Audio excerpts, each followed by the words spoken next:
Halo guys, gimana kabarnya? Mudah-mudahan sehat-sehat semua. Balik lagi di channel kita 12 Pas. Guys, sepak bola itu bukan cuma soal lari-lari di lapangan, tapi juga soal ketenangan, strategi, dan mental baja. Apalagi kalau udah ngomongin penalti. Di momen-momen krusial, satu tendangan bisa nentuin nasib tim. Kalau gagal, bisa jadi tragedi. Kalau gol, bisa jadi legenda. Nah, di video kali ini kita bakal ngebahas 10 eksekutor penalti terbaik di dunia tahun 2025. Siapa aja mereka? Ya guys, langsung aja kita bahas. Gas!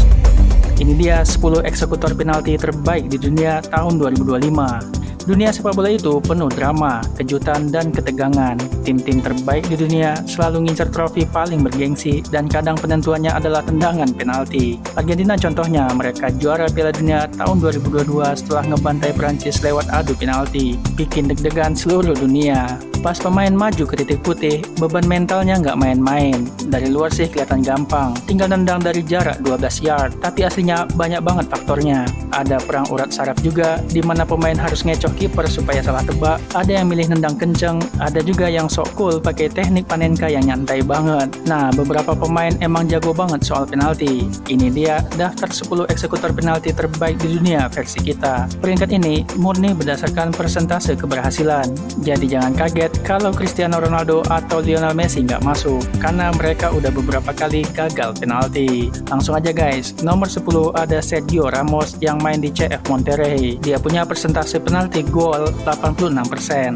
Sergio Ramos itu back legendaris. Dulu dia dikenal sebagai pemain yang sering main kasar alias pakai dark arts. Tapi di sisi lain, dia tetap kelas dunia. Di Real Madrid, dia udah ngerasain semua gelar juara, sebelum akhirnya balik ke Sevilla, klub masa kecilnya, terus cabut lagi di musim panas 2024. Walaupun udah nggak setajam dulu di lini belakang, Ramos tetap ngebuktiin kalau dia masih bisa diandalkan buat urusan penalti. Dari semua penalti yang dia ambil, 86% masuk ke gawang. Lumayan banget kan guys buat ukuran back. Kita lanjut ke nomor 9, ada Erling Haaland. Dia main di Manchester City. Dia punya presentasi penalti gol 87%. Orang sering nyebut Haaland itu robot, bukan karena mukanya datar, tapi karena instingnya di kotak penalti yang luar biasa. Striker Norwegia ini kayak udah diprogram buat selalu ada di posisi yang pas. Pep Guardiola jelas senang banget punya dia di tim. Sejauh ini, Haaland baru gagal 7 penalti dari total 55 kali percobaan. Dengan akurasi kayak gitu, dia berkali-kali ngebantu Manchester City menang. Gaya nendangnya lebih sering pakai tenaga, tapi nggak pernah sampai ngelambung jauh ke tribun. Salah satu predator terbaik di Premier League, nggak diragukan lagi nih guys. Kita lanjut ke nomor 8, ada Hakan Çalhanoğlu yang main di Inter Milan.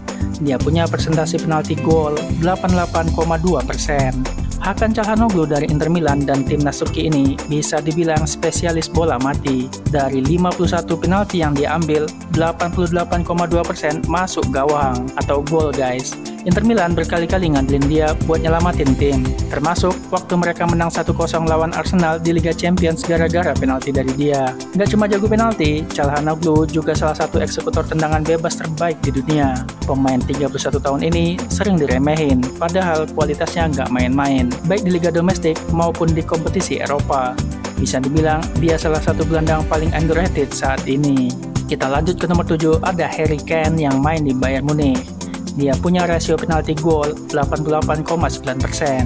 Sering diremehin, kurang dihargai, dan jadi kambing hitam, padahal Harry Kane itu jelas-jelas salah satu striker terbaik di dunia. Bisa jadi pas dia pensiun nanti, dia bakal dianggap salah satu penyerang paling gokil sepanjang masa. Apalagi kalau ngelihat ketenangan dan kepercayaan dirinya waktu ngeksekusi penalti. Harry Kane suka gonta-ganti gaya, kadang pakai tenaga, kadang juga milih penempatan bola yang akurat. Emang sih dia pernah gagal juga, kayak waktu penalti yang melayang ke langit pas lawan Prancis di Piala Dunia tahun 2022, yang bikin Inggris angkat koper guys. Tapi secara keseluruhan dia itu benar-benar bisa diandalkan guys. Kita lanjut ke nomor 6, ada Robert Lewandowski yang main di Barcelona.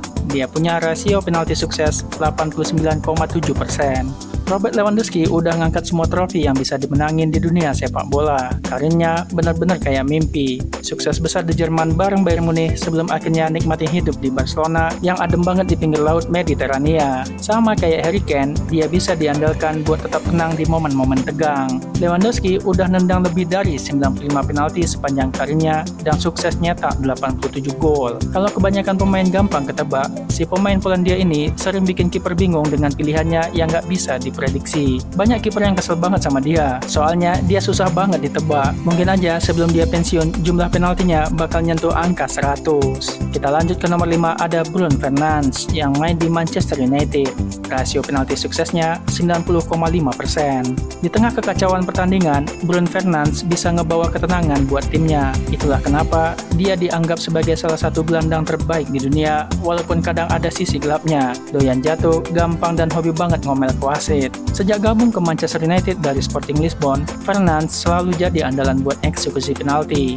Dari 63 penalti yang dia ambil, 57 masuk ke gawang, yang berarti rasio suksesnya 90,5%. Gaya lari-lari kecilnya sebelum nendang sering bikin kiper kelabakan. Jadi nggak heran kalau catatan penaltinya secanggih itu guys. Kita lanjut ke nomor 4, ada Joao Pedro yang main di Brighton and Hove Albion. Dia punya rasio penalti sukses 93,3%. Brighton and Hove Albion itu salah satu tim yang bikin banyak orang seneng sejak promosi ke Premier League tahun 2017. Mereka selalu bikin transfer cerdas, dan Joao Pedro itu contoh nyata dari strategi mereka yang jenius. Si pemain Brazil ini jadi salah satu andalan Brighton, dan kemampuannya dalam mengeksekusi penalti bikin dia langsung disayang sama fans. Dari 15 penalti sepanjang karirnya, dia cuma gagal sekali. Emang sih jumlahnya belum sebanyak pemain lain di daftar ini, tapi nggak ada alasan buat meragukan kemampuannya yang jago banget dari titik 12 yard. Kita lanjut ke nomor 3, ada Ivan Toney yang main di Al Ahly. Dia punya persentase penalti sukses 94,7%. Waktu Euro 2024, semua orang ngomongin penalti Ivan Toney pas lawan Swiss. Taruhannya gede banget, semifinal guys. Tapi dia santai banget, kayak lagi jalan di taman. Bukannya lihat bola, dia malah nge-stare langsung ke mata Jan Sommer biar kiper lawan grogi. Terus gol, bola masuk ke pojok bawah gawang. Ini nunjukin banget skill Toney dari titik putih. Dari sekian banyak penalti yang dia ambil, cuma 2 doang yang gagal. Brentford dulu beruntung banget punya dia, tapi akhirnya dia cabut dan sekarang Al Ahly yang bisa senyum lebar. Klub-klub gede juga dulu sempat ngelirik, tapi ya yang hoki sekarang Al Ahly. Mereka dapat mesin gol yang hampir nggak pernah gagal dari titik penalti. Kita lanjut ke nomor 2, ada Vitinha yang main di Paris Saint-Germain. Dia punya persentase penalti sukses 100% guys. Liga Prancis emang kadang kurang dapat perhatian di luar sana, tapi jangan salah, banyak pemain jago di sana.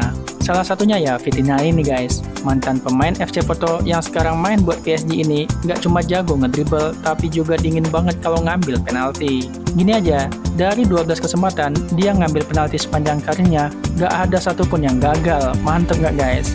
Kiper lawan seringkali cuma bisa ngeliat bola masuk ke gawang tanpa bisa ngapa-ngapain. Tekniknya rapi banget, bikin lawan nggak berkutik. Mantep guys.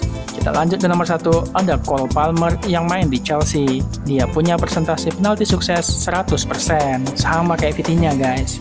Nah, ini dia yang paling GG guys, atau yang paling keren. Cole Palmer sampai sekarang belum pernah gagal ngambil penalti. Dari 17 penalti yang dia ambil sepanjang karirnya, semuanya gol. Mantep guys.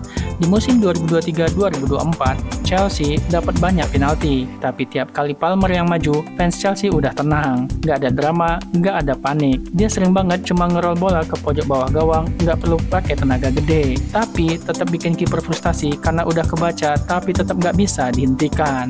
Bisa dibilang Palmer ini sekarang adalah eksekutor penalti terbaik di dunia. Masih muda, mental baja, dan skillnya di titik putih udah di level dewa guys. Nah, jadi itu dia 10 eksekutor penalti terbaik di dunia. Dari pemain senior yang udah kenyang pengalaman sampai anak muda yang nggak pernah gagal dari titik putih. Kalian setuju nggak guys sama daftar ini? Atau menurut kalian ada yang harus masuk? Tulis aja di kolom komentar guys, nggak apa-apa, santai aja. Jangan lupa like, share, dan subscribe biar nggak ketinggalan video seru lainnya. Sampai jumpa di video selanjutnya. Sehat-sehat terus guys, jaga kesehatan. Makasih banyak udah nonton. Thank you.